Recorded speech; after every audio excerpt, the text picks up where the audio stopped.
Good morning. I'm glad you could join us in Defenders. Welcome. Well, today we have a very interesting and important topic to discuss. Last time, we looked at the contrasting views of the Protestant reformers and traditional Roman Catholic theologians concerning the nature of justification. We saw that Catholics traditionally understand justification to be the infusion of moral virtue into us, something that can increase over time. While the Protestant reformers understood justification to be a change of legal status before God, which is accomplished once and for all. Today, we want to come to some assessment of these competing views. By way of assessment, I think that the Protestant reformers correctly understood Paul to be talking about a legal act whereby we are reckoned to be righteous.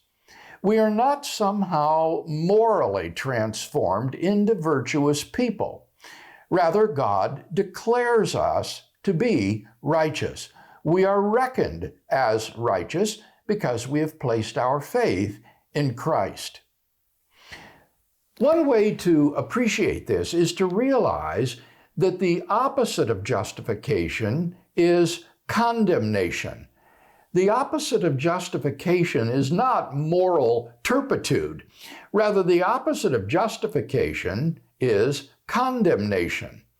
When a criminal is condemned by the court, he acquires a legal status that is the opposite of acquittal by the court or pardon by an executive authority. The language of the New Testament reflects this opposition between justification and condemnation for those who are not in Christ Jesus. For example, Romans chapter 8 and verse 1 says, "There is therefore now no condemnation for those who are in Christ Jesus." In Romans 8, 33 and 34, Paul says, "It is God who justifies. Who is to condemn?" Do you see the polar opposites there? God is the one who justifies. Who is there to condemn? Romans 5, 1 says, "Therefore, having been justified by faith, we have peace with God through our Lord Jesus Christ." The peace with God spoken of here doesn't mean a kind of inner feeling of tranquility or serenity. Rather, it means that the enmity with God has been removed. We have been reconciled to God. Our sins are no longer counted against us. God's wrath and justice have been propitiated. God is no longer the one who condemns us, but now He is the one who justifies us. So, if you think of justification as the opposite of condemnation, I think you'll have a pretty firm handle on the Reformers' idea of justification as a legal act of God, whereby you are pardoned and declared to be righteous through Christ's righteousness. Now, sometimes New Testament scholars will say that according to the view that we are discussing here, we are acquitted before the bar of God's justice. But technically speaking, that's a misunderstanding. We have been found guilty and condemned by God as the righteous judge. His verdict is not overturned as by some divine court of appeals. Our condemnation is just. Rather, what God does is offer us a legal pardon which absolves us of guilt.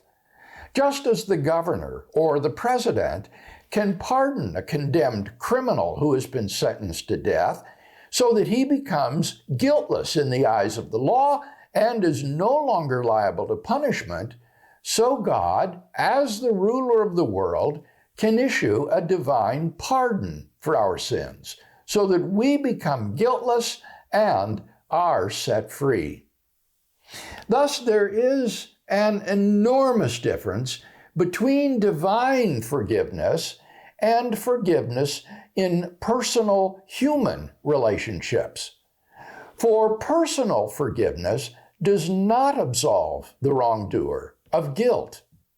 Even though the victim of a crime and even the judge in the case may personally forgive the criminal can still be prosecuted for his crime and justly punished for it.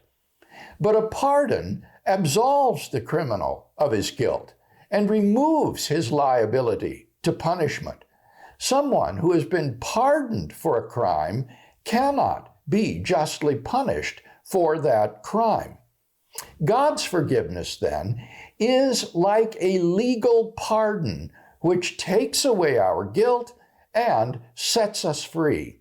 Thus, justification is legal in nature, just as the Protestant reformers saw. Now, it might be thought that this legal view of justification amounts to nothing more than a legal fiction. You don't really become righteous. Your righteousness is just a legal fiction. Now, legal fictions play an important role in our justice system.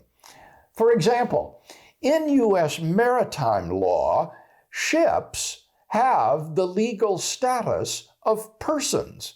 Now, obviously, ships are not really persons, but the law has adopted the legal fiction of ship personification in order to make possible the prosecution of certain crimes on the high seas, like violating embargo laws. But clearly, justification is not a legal fiction like that. Rather, we really are pardoned by God. Our guilt is absolved. A good illustration of the change in legal status is marriage. When a man and a woman are pronounced man and wife, there is an actual change of legal status that takes place. They are no longer single now in the eyes of the law. They are in this new legal state of marriage, and that is not a legal fiction. There is no sort of pretense here that's going on. Rather, they really are now married. It is official before the law.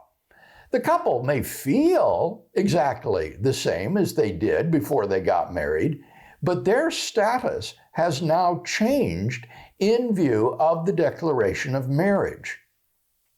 Similarly, when we are justified by God, it's not as though God pretends that we are righteous. Rather, He really does pardon us and declare us to be righteous on the basis of Christ's imputed righteousness. So, the notion is that we move from a state of condemnation before God to a state of proper relationship with Him, in which we are no longer guilty, but are pardoned of our sin and have the righteousness of Christ imputed to us. The Reformed theologian Michael Horton reports that there is today a considerable and settled scholarly consensus, including Roman Catholic exegetes such as Joseph Fitzmyer, Raymond Brown, and Karl Rahner, that justification is a declarative judicial verdict. This is a very heartening development and a significant step toward achieving unity of Christian doctrine. Now, I want to introduce yet another alternative to the Reformation view of justification, and this is a contemporary alternative, indeed, a very recent alternative that is known as the new perspective on Paul. The claim of adherents of the new perspective is that the traditional reformers have seriously misunderstood Paul, and that when we correctly interpret Paul, we see that in fact, he's not really all that different from what the Judaism of his day was saying. One of the key figures in the so-called new perspective on Paul is the biblical scholar E.P. Sanders. One of Sanders' pivotal works is called Paul and Palestinian Judaism, published in 1977. Now, you may ask, what's the force of that word Palestinian? Well, Palestine was the name of the Roman province that is occupied by Israel. So, Palestinian Judaism was the Judaism of the people who lived in that region that we today call Israel. This was in contrast to the Jews who were dispersed throughout the Roman Empire. There were Jews living in Egypt, Jews living in Rome, Jews living in Greece, Jews living in Syria. These Jews were part of the diaspora, or the dispersion, as it's called. And what Sanders is writing about is Judaism as it existed in the Jewish homeland, not in the dispersion. Often, that Judaism is called Hellenistic Judaism because it was in a Greek-speaking culture and as a result absorbed some of the Greek culture. But what Sanders is talking about is the Judaism that existed in Palestine, the Judaism in which the early church was birthed. Sanders writes this with regard to Paul. On the point at which many have found the decisive contrast between Paul and Judaism, grace and works, Paul is in agreement with Palestinian Judaism. Salvation is by grace, but judgment is according to works. Works are the condition of remaining in, but they do not earn salvation. Now, the view here is very subtle. The idea is that one gets into the covenant with God by God's freely bestowed grace.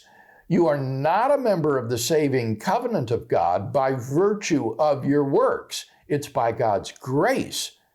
But one remains in the covenant by doing the works required by the law. Now, these good works don't earn salvation, but they are the instrumental means by which one stays in the covenant. So, the claim is that these good works, while not earning salvation, are nevertheless necessary as the instrumental means by which a person remains in the covenant to which God has invited him by means of his grace. So, Sanders distinguishes between getting in and staying in.